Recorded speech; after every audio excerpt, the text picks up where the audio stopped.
We must stand and fight together to achieve our war goals, all of them, defeating the enemy, the release of our hostages, and assuring that Gaza no longer poses a threat to Israel. Later this week, I will convene the cabinet to instruct the IDF on how to achieve these three goals, without exception.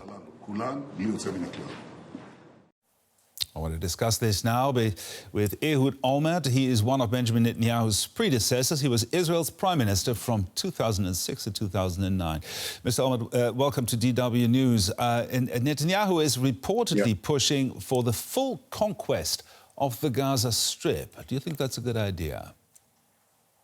No, I think it's a very bad idea. And not only I think so. I understand that I don't know it directly from him, but I understand that the chief of staff of the Israeli army is also opposed to it, for the simple reason that full conquest is a title, is a slogan. But what lies behind it is an endless war which will never end, with many casualties among Israeli soldiers, with the loss of the hostages who are still alive, and with the loss of many unnecessary Palestinian victims that will be killed in the context of such a battle in the most densely populated area in Gaza. Now, so there is not any objective which is worth the cost of doing it. Now, if that indeed is his plan, why would he make this move now?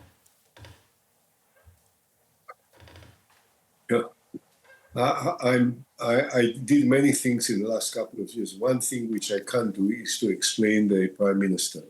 You have to ask him directly. I can only say that this is absolutely outrageous plan, which is totally unacceptable.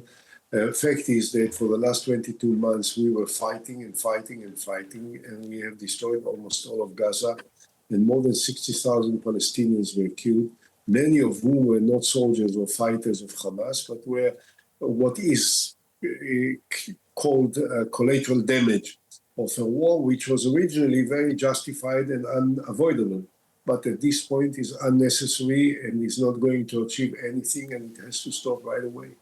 You have just mentioned it in the beginning. You did support this war, but earlier this year you changed your mind. Why?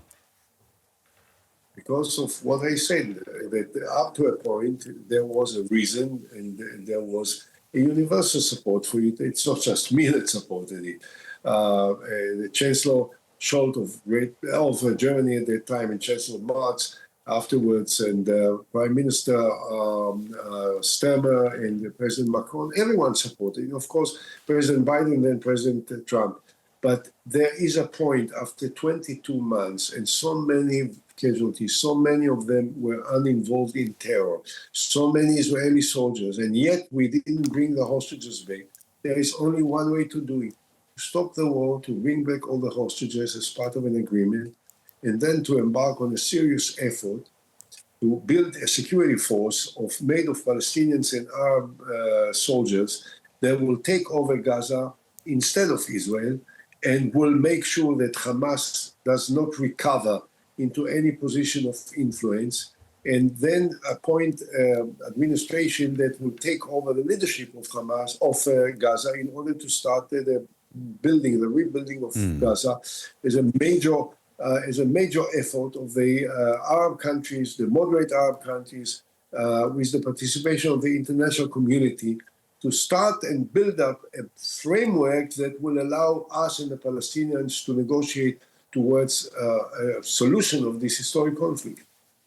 Now, the plan that you just outlined sounds very reasonable, but it requires a ceasefire first. The ceasefire talks, would you agree that they are dead at the moment? Look, ceasefire talks, it's a very simple equation, really. It looks very complex, but it's not. Israel wants the return of all the hostages. Hamas wants the end of the war. Now we have to decide, what do we want more? We want to continue the war, or we want to save the hostages? If we want to save the hostages, we can save the hostages those who are still alive, and every day they may not be alive. Unfortunately, as you may have seen the pictures of the hostages, how they are tortured, how they are treated by the Hamas, there is a likelihood that they not survive. So if we want to bring them back, we have to agree to end the war. It's unpleasant, it's against our policies, it's against the rhetoric of the Prime Minister, of these bombastic statements about total victory and all of this. All this is nonsense. What we need to do is to bring these hostages back now, alive, those who are still alive. And this is, in order to do this, we have to end the war. If this is the equation, it's very simple. It's just that we are not prepared to end the war, and the Palestinians are not prepared to bring back the hostages if we don't end the war. So this is it. We know exactly what needs to be done in order to end it. Now, the world is already pushing for Israel to end the war in Gaza. Would the expansion, as Netanyahu seems to be hinting at, turn global opinion even more against Israel? This is my understanding. Look, I am against it, not because of the reaction of the international community, not because of the statements made by Macron or by Merz or by Sturmer or by any of the other leaders, because this is unnecessary. This is not justified. It is not going to help us achieve anything which is worth the cost of it. That's why we in Israel are against it. And I think it's enormously important that in Germany and in other countries where you are broadcasting, that people will understand that the voice of Israel is not the voice of Ben-Gvir and of Smotrich, and not even Netanyahu. The majority of Israelis, 70%, according to all the polls, say that they want to end the war now, that they are against the further killing of innocent people, of Israeli soldiers, of hostages, and of Palestinians. It needs to end now. And this is what most of the Israelis want. Unfortunately, the Israeli government seems not to represent the voice of the sound voice of responsible people in our country. Ehud Olmert, Israel's former Prime Minister, thank you very much. Thank you.